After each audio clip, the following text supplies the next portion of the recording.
Hi, this is Chris Howard, host of Plugged In with Chris Howard, and I'm taking the Lions over the Chiefs in the Super Bowl. BetOnline has free odds and lines available online or on your mobile device. Visit BetOnline today.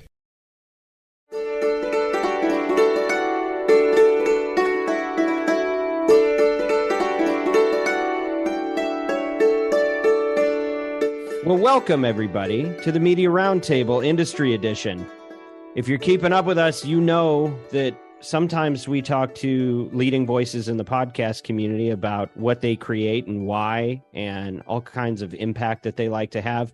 But while we're in this industry edition, we're getting a little bit more into the weeds. We're getting a little wonky here, and we're focusing on how do you make impact through the ads that you run. And of course, one of the biggest challenges that the industry faces is knowing how to measure things. And there's a lot of confusion about what it is we're even measuring. Are we measuring how many people listen to a show or a station? Are we measuring what the response is to the ads? Today, we're going to spend some time talking about how people respond to the ads. This is part 2 to our attribution conversation. I am still your host, Dan Granger. I'm the CEO and founder of Oxford Road. And this is a fun topic, and we have April Fools right around the corner. So we thought we'd cover something that's just hilarious to everybody, which is how do you count the response levels that you see when you run an ad in an audio channel? So we did part 1 of this a few weeks back, and we had the legendary Alan Jones, who is CEO of Bambi, former CMO of ZipRecruiter, and he was talking from his perspective as an advertiser. Today, I am joined again by 2 of our partners at Oxford Road that have been working with me for many, many years. We have Giles Martin. Welcome, Giles. Thank you, Dan.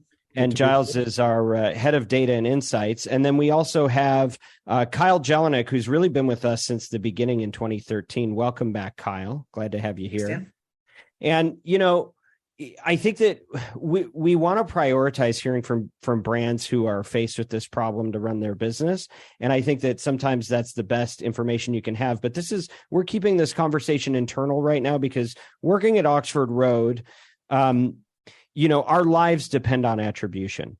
Our campaigns depend on attribution, whether or not the advertisers that we partner with can believe the information that they're seeing about the response is really how they decide if they're going to continue to work for us. So when you work at an agency that specializes in this field and has to show their impact on a daily basis to the marketplace, this is everything. And you have the opportunity not just to work across one brand, but, you know, Kyle has probably worked with 50 to 100 different accounts during his tenure here. I would argue that the 2 gentlemen I have with me today have probably worked across solving this problem across more brands and more dollars in this industry, at least as much as anybody else, maybe more than anybody else in our field. So I'm really glad you guys are able to come back to participate in the second leg of this conversation. Welcome.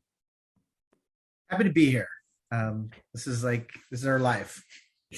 Yeah, and if you're watching the video, which most of you probably are not, Kyle has like 5 guitars behind him, and he does know how to play them. We're hoping that at some point, as a bonus, Kyle might actually record a new theme song for the show because everybody hates our music. I've never met anybody that liked it.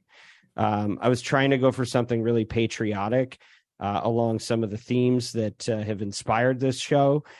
But I don't think that that's really caught on. So we're looking for something special, and we're hoping as a byproduct, not only are you going to understand how to measure your campaigns more effectively when you advertise in audio, but you're also going to be able to look forward to the tunes that Kyle puts together that we can score the show with. So that's good. And then, of course, I was trying to convince Giles to join this podcast for more than a year, and we finally got him to join. So this is a special group. This is a special group that we have today. Guys, let's just talk really quick. Any big takeaways that stood out for you in our last conversation with Alan when he came on and gave his perspective as it relates to attribution? I mean, I definitely do. I thought it was super interesting to hear him say when he was talking with his internal teams about wanting to test radio for the first time, saying, well, if it doesn't fit in with your current way of measuring things, are you going to use that as a reason not to do this? Or are we going to figure out a way to measure this so we can extract the growth here? And it was just interesting that people, often come from, what they know, what they're comfortable with, and the default mindset is, we can't measure that. And it's great that there are marketers like Alan out there who are willing to push and, open doors and open people's minds and say, can we please be practical about driving some growth here? And if we need to figure out a new way to measure this, then let's do it. Like, it's interesting that it's a sort of creative exercise as well as an analytical and a mathematical one in that respect. Yeah, I mean, I remember when the agency first started and Alan was putting together this survey, and we worked with Alan to create what we call our survey methodology here with his launching of ZipRecruiter into the audio space. And what we're doing now with him is just kind of adding on to that. But he's always been a pioneer, always been looking for ways to improve and measure what we're doing here, and an invaluable voice here in the space. And was really lucky to get him on the show last time. Cool. So this is a topic that it feels like it's always been with us, and in some ways everything has changed, especially with pixels and things feeling a little bit more digital, but also nothing has changed, because as soon as people are adding pixels, they're all of a sudden having to back away from them, right? So it's it may not have come as far as we all hoped it would in our industry, but maybe that isn't necessary. Let me ask you guys this question. Do you feel like the problem of attribution ever really gets solved? No. Only in one area, which is like pure direct response media. So if you're talking about dialing a specific 800 number for a specific network, radio show, TV channel, whatever it might be, it is pretty easy to count the number of calls you get to that specific number within a certain time window. And similarly with direct mail. Those types of things really are quite trackable, and it is possible to eliminate a lot of the ambiguity that exists in the rest of the ecosystem. So that's my shout out to traditional hardcore response media. Well, and I think that so much of what we do, particularly in podcast, which takes up about 80% of the oxygen in the audio conversation, right? Yeah.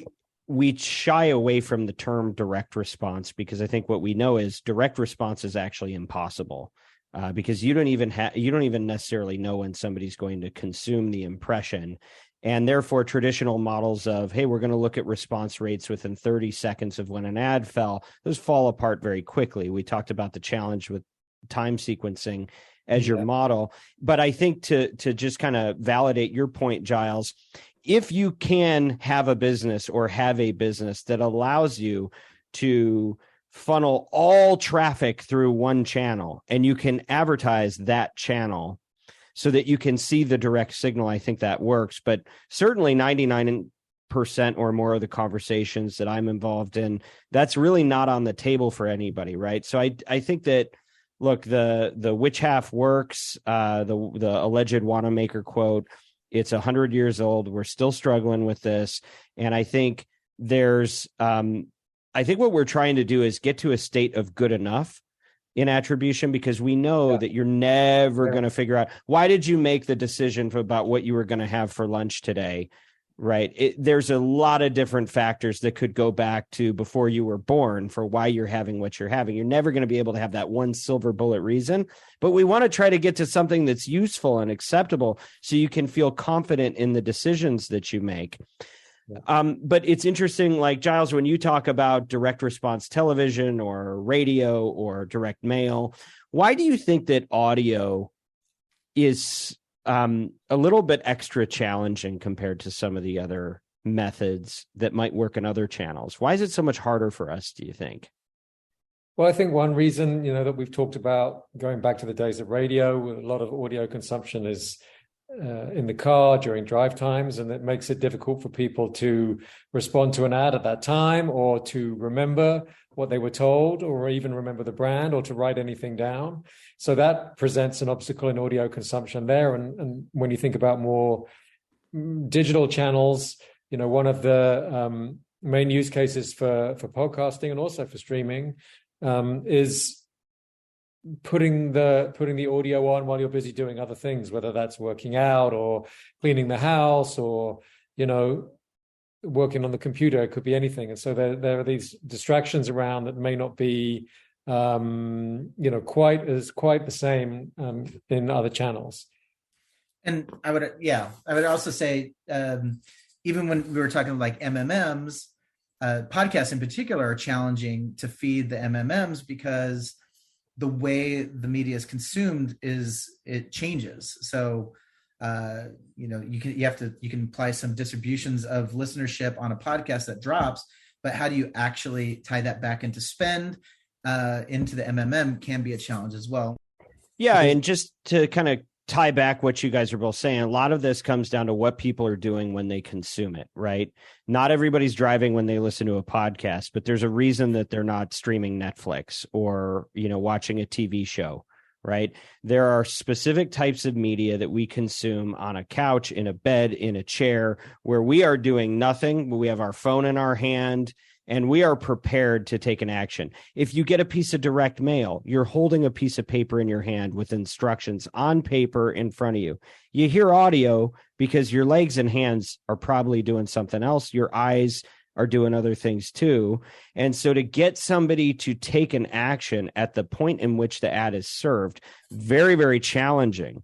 And so we have to come up with all these other proxies to help us give a picture to what the actual response is without the ability to map it back in real ways. So it's going to be with us for a while, but what we're going to do right now is somewhat clinical, but wildly important, and really the backbone of any successful audio campaign.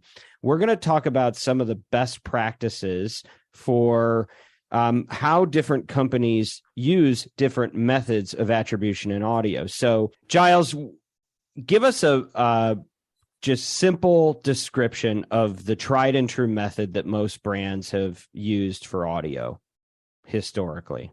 Well, at its simplest, it's using that "How did you hear about us?" survey at checkout. And you will look at the percentage of people that are saying, "I heard about you on radio or on podcast," and you're applying that percentage to your sales or your leads or whatever it is your KPI is. Now, there is obviously this show level granularity that we want to get to, media property level. And that's where we will drive people to vanity URLs or encourage them to use promo codes, which allows us to track at the individual property level as well. And it's really a combination of those two factors.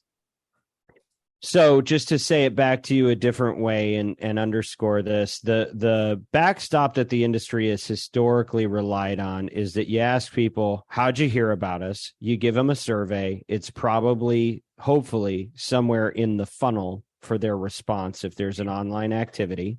And that tells you what type of media it came from.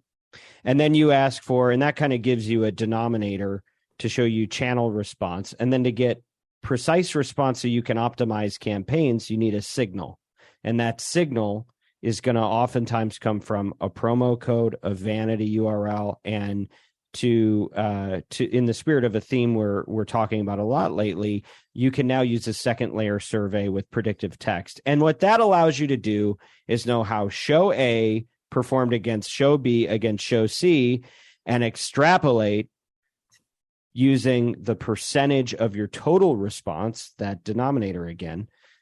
You can see how much of the channel's contribution that individual show really delivered. Now, that's been the old standby for the industry. Why do we need anything else? What are the limitations of this as you guys see it?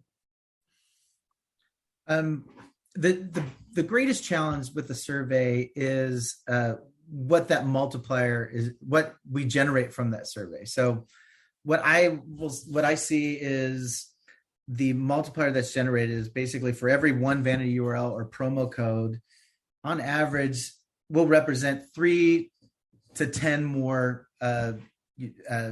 conversions that were drawn from that channel. Yep. Sometimes when you have a client that literally has maybe a long purchase cycle or a long time to the intent to actually purchase, if it's a higher cost, and if they have no offer, the chances of somebody actually using that vanity URL becomes much, much lower. I have clients I work with that 60, 100. So for every one direct, you get 60 others that are saying it in the survey. Yes, I heard from you on podcast, but they didn't use the vanity URL. And as a result of that, if you have a very small podcast and you apply a multiplier, one direct order can make all the difference.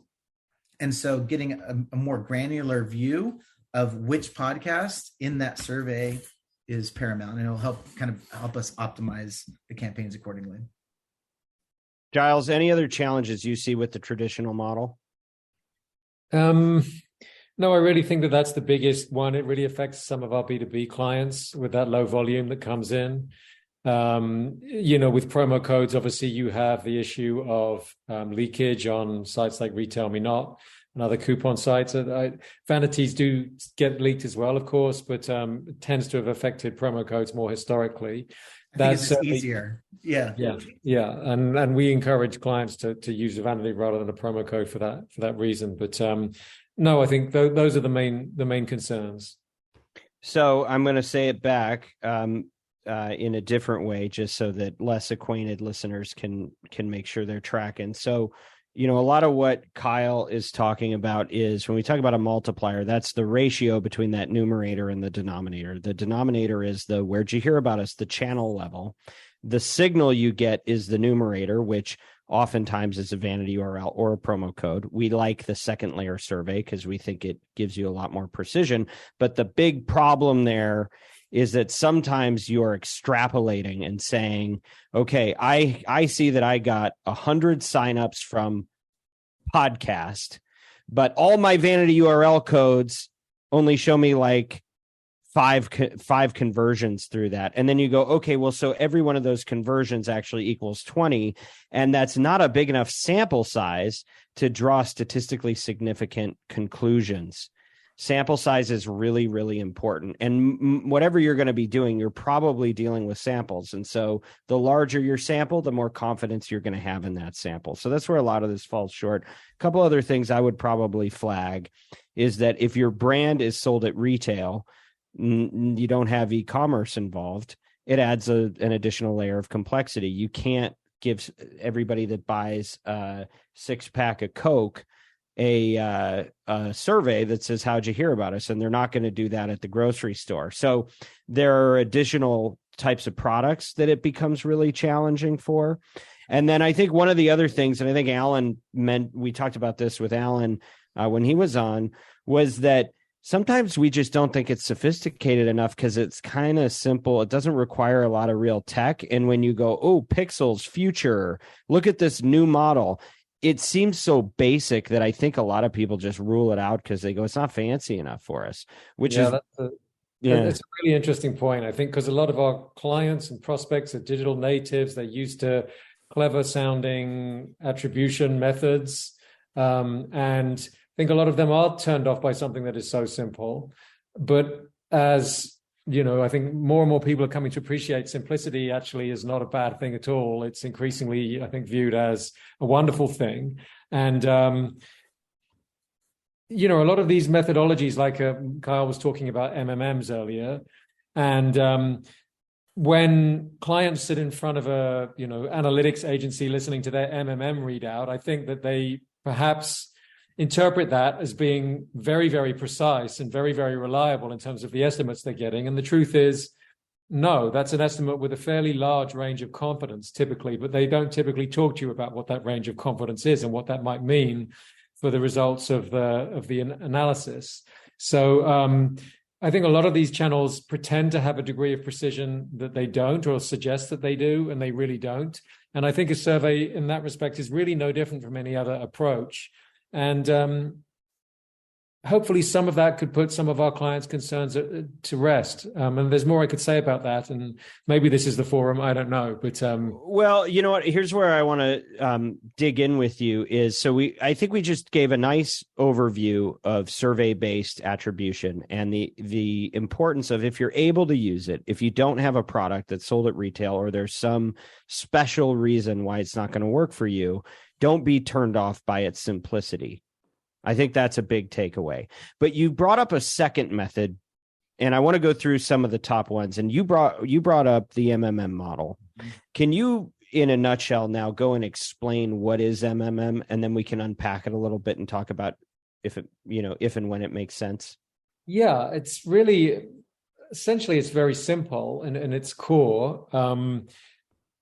It is looking at something that you want to predict, like sales, and something that you think is going to have an impact on sales, like advertising. So if you have a big increase in spend the week of March the 20th in radio, and you have a big increase in sales the week of March the 20th, the model is going to say, oh, look, there was a big increase in sales and you spent up in radio that week. And it's going to say, well, maybe there's a relationship there. Now, obviously, that's a very, very simple way of representing it. And it works over many weeks or days where there's large time periods to absorb. And so you're looking at lots of spikes in sales with lots of variation in spend in radio and other media channels too. But essentially, it's just looking for those relationships where if spend goes up in a certain channel, do sales go up? If spend goes down, do sales go down? And it's drawing conclusions from that. And when people talk about econometric modeling, how does that compare or how does that enter into the MMM method? I mean, I think technically, like, econometrics is a branch of economics, and even I'm not like fully qualified to speak about that. But I mean, essentially, I think to all intents and purposes for marketing's use cases, you can consider them the same thing. Okay. And so the way I think about MMM, and I'm going to poke a couple holes in it and then leave it to you guys to add any other challenges for why a marketer may not want to go down that path. I think about MMM as, look, you don't have the opportunity because of the nature of your brand to do show by show, performance by performance. You don't have a signal, a strong signal that every sale is going to send up. And therefore, you need to get estimates. And we're doing high volume as a large brand. MMM is a good way to get a decent estimate on how your channel mix is going. And it may help you make decisions about how to allocate budgets between channels. Mm-hmm.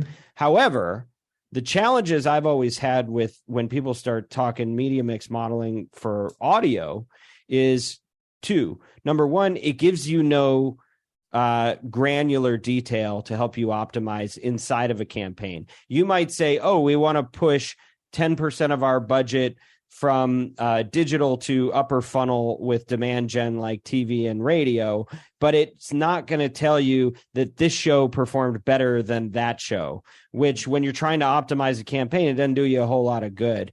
My second challenge with MMM is that my understanding of the process of creating it is it's all about feeding in post logs and what time insertions occurred. And as we just talked about, some of those channels that you feed into that model gave somebody an impression at a very precise time so that they can take an action at that moment and they can look for that correlation. But in audio, you have this time gap, which makes it a little bit harder to ladder back to which campaign created that impact. Giles, MMMs are time-based, but they typically would not look at spot log details. That's too granular for an MMM. They would look at daily or weekly spend or impressions, typically by media channel. So you would aggregate up all of that log data across a day or a week.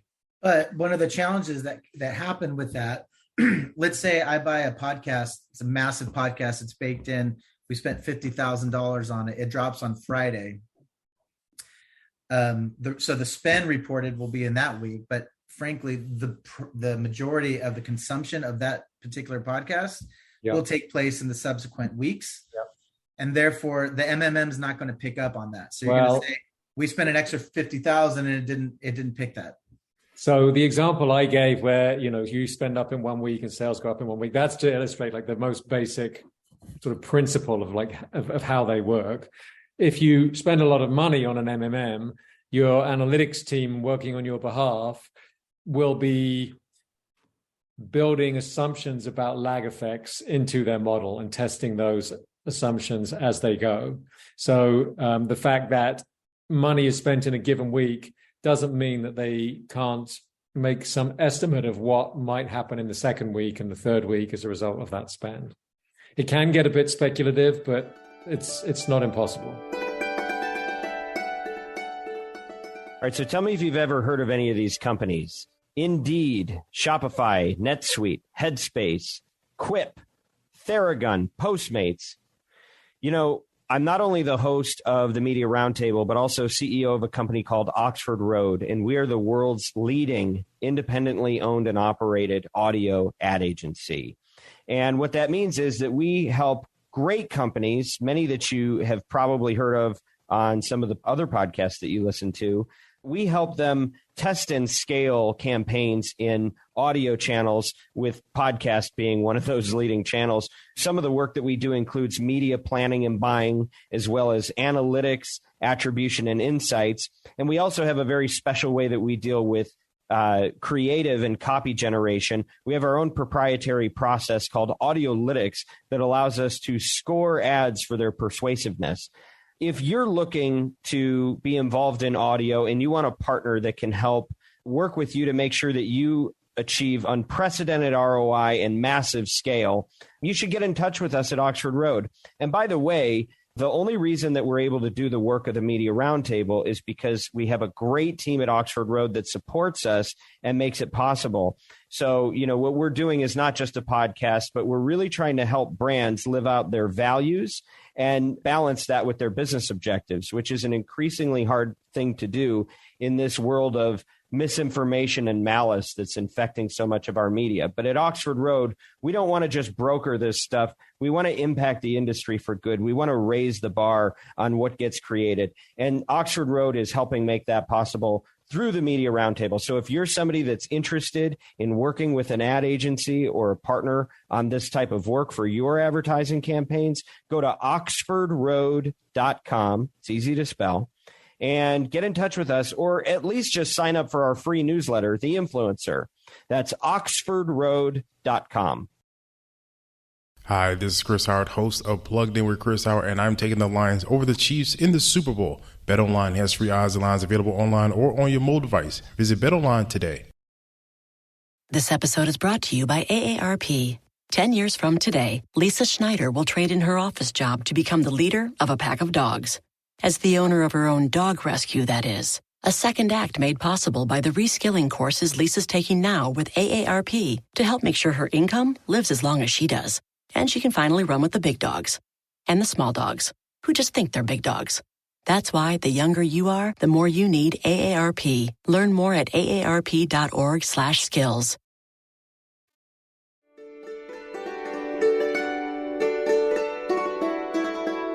So underscoring back to you what the takeaway for a marketer is on when they're thinking about MMM, it could be an interesting way if you have serious budget, like you're spending at least tens or hundreds of millions of dollars in marketing cumulatively, and you want to figure out how to have the best balance of budget allocation between channels. This might be a nice way to go. However, for the performance marketer that's trying to make show level decisions, network level decisions, it's really not going to help you out. You guys agree with that summary? Yep. Okay. I want to talk about time series analysis a little bit more. I know we've been poo-pooing it a lot, and we should. But can either of you talk about the I don't want to name any names here because there's good people that are working on this and working really hard to try to make it work. But as long as I've been in this industry, what I've experienced is a new company comes out and says, we do attribution for audio in a new way. And that new way looks at post logs and looks at response times, the old way, right? The way that works on TV, right? And we try to apply it. Why does this keep happening? And why do we have to keep having this conversation? I guess that's my question. I think it's because a lot of the people that go into the audio space, they come from a digital background. In many ways, I don't want to say they've been spoiled, but they're used to the granular data that you can get from a digital campaign. Okay. And you want to find, and you're desperately seeking out whatever kind of solution that will get you what you become used to and expect. And when you can't get that, it's like, let's grasp at straws and try to find ways to connect those dots. And this is one that keeps returning for whatever reason, because it has become, I think, the staple of television. People say, oh, it'll definitely work for radio and television. That's the old guard. We can do it with this. We got a solution. And it just doesn't work because they're fundamentally different. Well, and it's interesting because there's always somebody pushing the new program. And I've even seen pixel-based companies trying to get in this same game. But I think they all intend to do well, and I think they mean to do well. And it looks and feels digital-esque. But at the end of the day, I think we know it can give you a lot of false precision, and that can be really catastrophic for campaigns. So, beware. There's a lot of different permutations, but we've yet to see one that beats some of the other methods that we've been talking about and that we're about to talk about. Giles, any other final comments? I just wanted to go on record as saying that I am not a huge believer in that methodology for TV either. Oh, really? For direct response television, you also... Yeah. Okay. Well, I imagine they're closer to the whole just because they have a captive audience who's stationary, right? But I hear you. It's and they all have their challenges, but certainly with audio, like kind of a non-starter for me. Yeah, a fun game to play when you get a TV campaign and look at the results is just to rank order the response by spend on each channel, and you often find that there's a major correlation there. This is what I've seen with these kind of time-based analysis of television. So interesting. Well, what happens if you put fake spots into a model to see if say more about the? Can you give us a blind case study here on that? Blind case study is we had somebody who cracked audio attribution, quote unquote.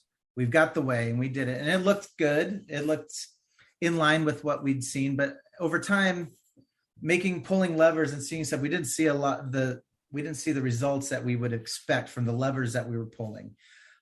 So we came up with a way to validate the response that we were getting with this company by putting into the spot log file that we sent fake networks with fake spot logs and spend.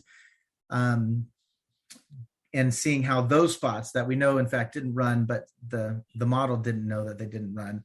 And our feedback, and Giles, I think I'll quote you, was the fake spots are working, buy more, because it was ridiculous. There was no correlation, no difference on these spots from what we saw with the others. So it kind of killed it. Yeah. Yeah. So the moral of that story is if you find yourself in the middle of a time series analysis platform where you're running a campaign and looking at the correlation between time that spot dropped and impact in traffic, put in a few fake ones and see if there's a projected response from a phantom unit, and that's a good way to find out if there's legitimacy behind the spot. It's a good simple method.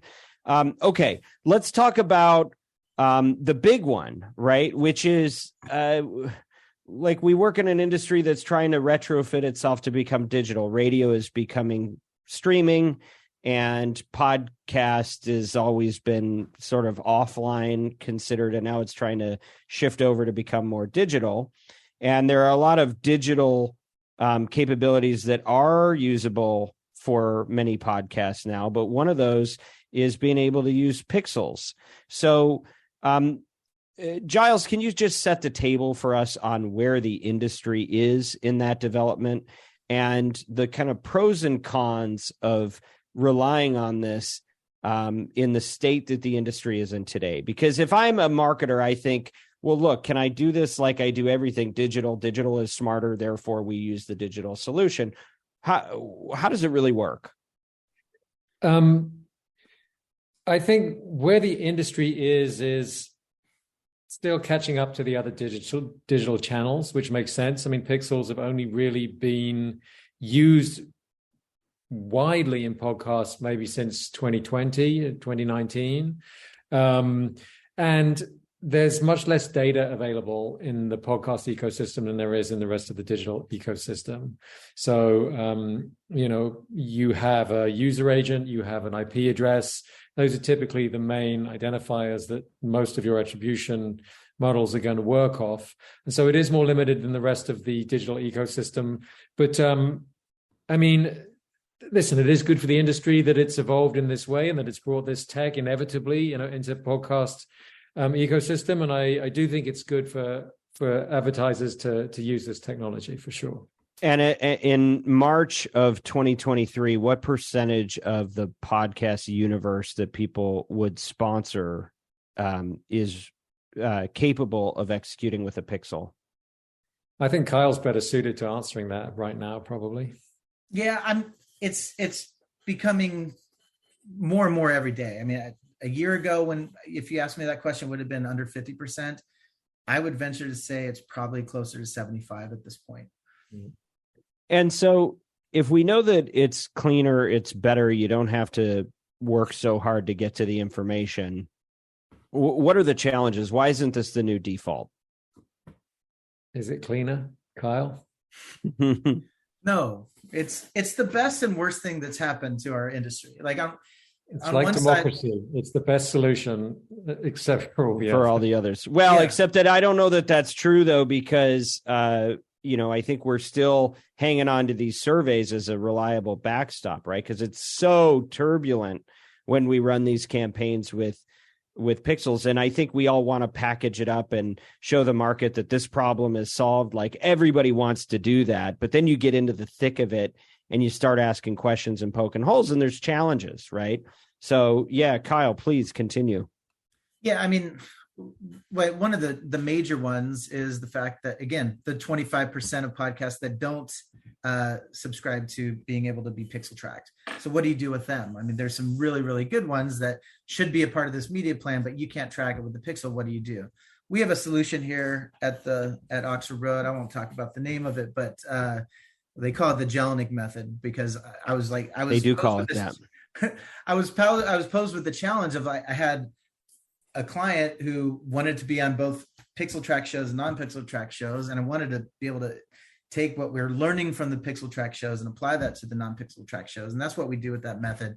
I'll spare you the details, but so that's one challenge, because some clients become so used to the granular data that they could get from podcasts, they stay away from things that can't be pixel tracked. I'm going to interrupt you before you keep moving, and I'm just going to tell you, because it took me like 6 months to understand what the Jelinek method was. Oh, sorry. And then I had a light bulb a couple of weeks ago, but it's the same kind of thing where you have a signal and then you have a total response. And I think that your signal, you get you get a multiplier if you can apply a direct signal. You can look at the ratio between volume of response from the show, whether that's a vanity or a promo or whatever, and you can look at the total response and look for that ratio. Well, you can do the same thing by saying, well, if the multiplier on the signal is a 7, then you can know that your denominator comes from the pixel. But the signal, it's basically like A over B equals X over Y, and you solve for X, right? It's great that we're covering algebra in the roundtable. Yeah, this is terrible. Forget it. All right. Nobody's ever going to understand. Listen, if you want to understand the Jelinek method, call Oxford Road. We'll get you a meeting with Kyle. I think that's the offer we can put out. No, but you got it at its core. I mean, really what we're trying to do is take the signal that we're getting from the pixel tracked shows and applying it to the non-pixel tracked shows to get a fair proxy of how that's working. Exactly. Okay. So going back to the challenges. So one of them is the whole universe can't do it. So do you want to exclude really good properties? that are not capable. Yeah. What else? That's one. So then the other one is, I mean, the pixel tracking is great again, but I think it's deceptively simple and deceptively accurate, right? So they're making assumptions just like the survey is making assumptions, depending on which pixel partner that you're with. They're making assumptions based on different things. So that one attribution that they're saying, or that one conversion that the pixel partner is saying, is derived from a series of assumptions that those companies are making as well. So it's not as one-to-one as everybody would like to think. So they're using samples to 100% generate conclusions. So even if you think you're getting away from samples, you're still not getting away from samples. And if those samples are small, then it may not be as reliable as we may want to believe. Correct. Okay, Giles, what about you? What do you see as the challenges? Why should everybody not just default to pixels?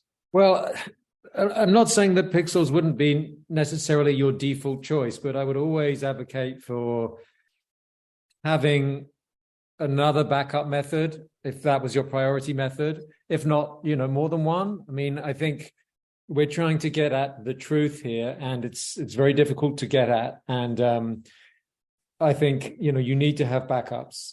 I mean, I think that we often overlook that, these attribution solutions, these pixel-based ones, they're relying on computer code, and computer code is buggy and it has its flaws in it. And we hear a lot about programs having to be debugged and those types of things, but we don't often hear about, pixel or attribution solutions being debugged. But the truth is they often are being debugged, and they often need to be debugged, sometimes for reasons that they don't find internally, sometimes for reasons that we find, or more likely Kyle finds. Mm-hmm. And so, we like to think that there's some nice, straight, simple matching process where some data is found about a user who listens to a show, or rather who downloads a show, and then some matching data is found when that user takes an action on one of our clients' websites, and you just match them together, and hey presto, this person was driven by the show. But actually, there's a whole bunch of middlemen in between that's connected by this code base, and there are errors that happen in there, and there are a lot of assumptions that happen in there, and often it's a bit of a black box as well. Like, we don't necessarily always have clarity about all the assumptions and all the steps in the process that actually happen in that chain. Well, and now that the whole industry figured out how to upload podcasts to YouTube, that presents additional challenges, doesn't it? Can you talk about that? Yeah, I mean, you can't get a traditional audio pixel in that environment. You're working within Google's, walled garden there. So you're serving a whole load of impressions that are just going to fall outside of your trackable universe. Indeed.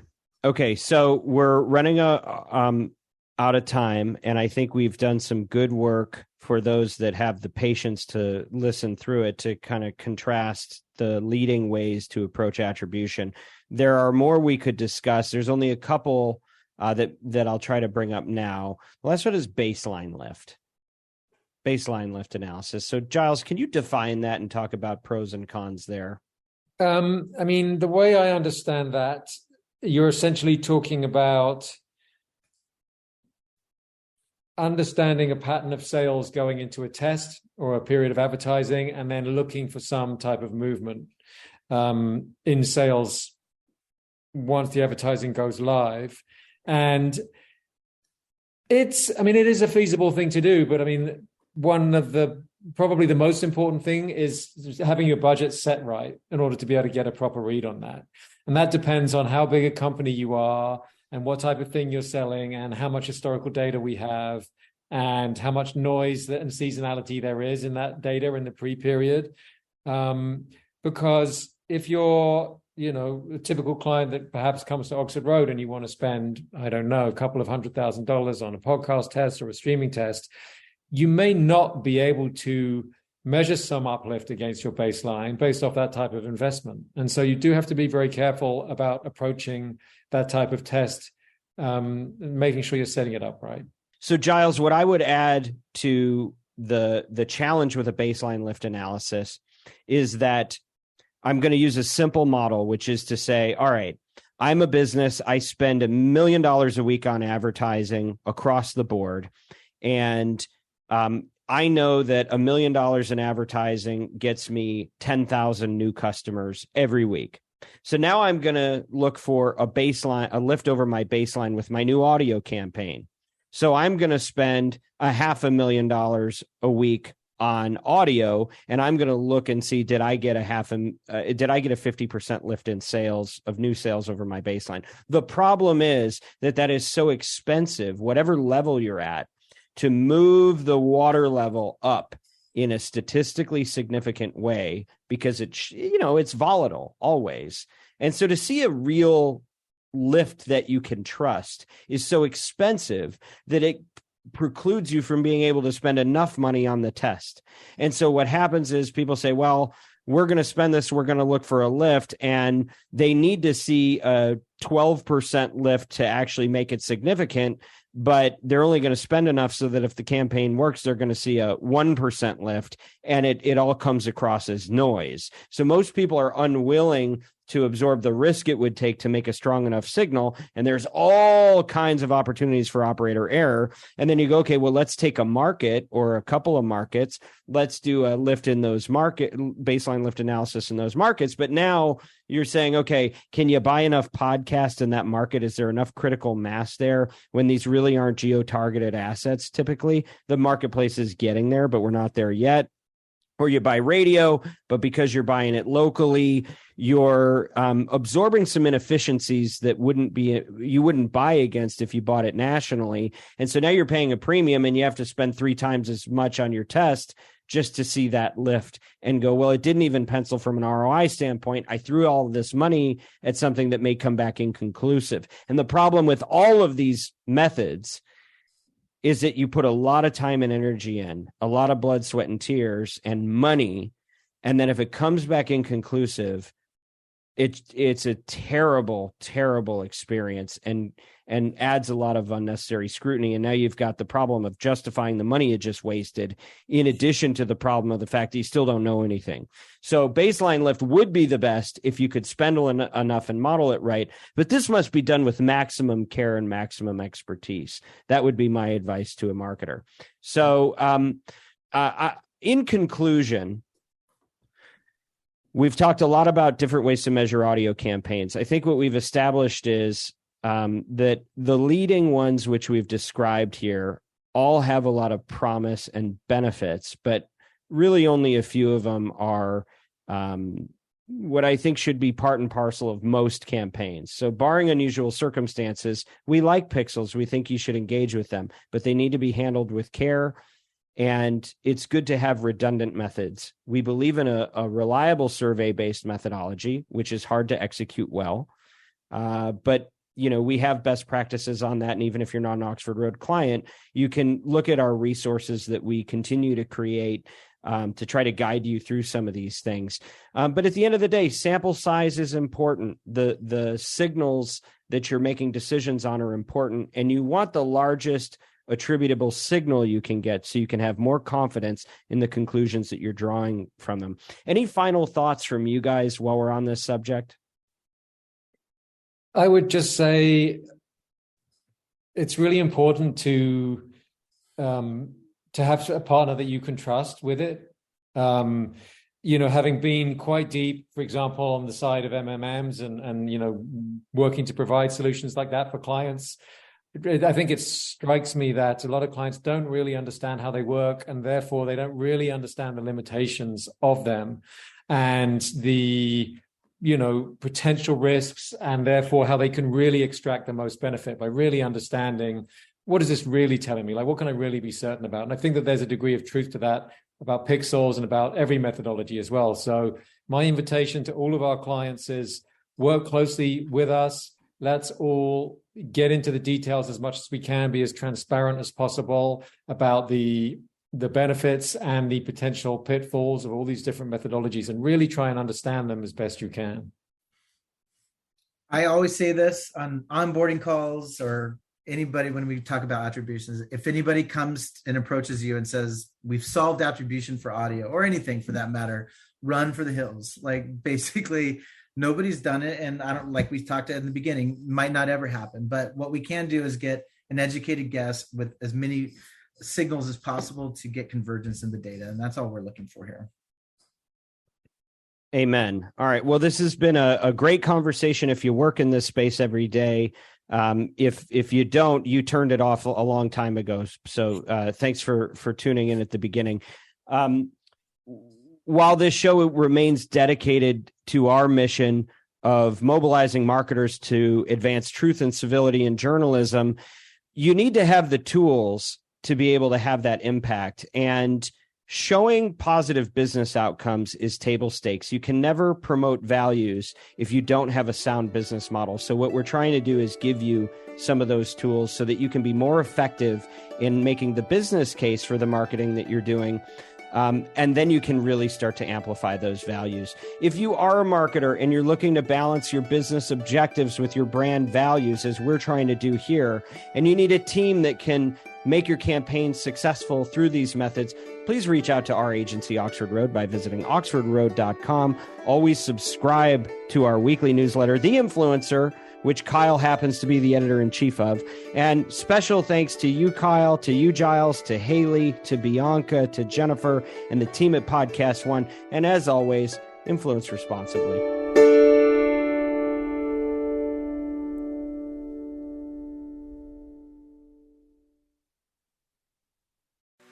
Throughout having all the success that I've been fortunate to have, what I'm most proud of is the person that I've grown to become. As I look back at my years in college, who I am now from who I was then has grown a ton. Through the experiences that football has brought me, I've been able to maneuver in finding out who I am and who I've wanted to become as a person, as a player, in every aspect of my life. McDonald's presents Burger Reviews by Hamburglar. Today's review, the classic Big Mac. Hamburglar. Robble, robble. He said, there's more sauce in every bite. Ba-da-ba-ba-ba. Robble. Available at most restaurants in this area.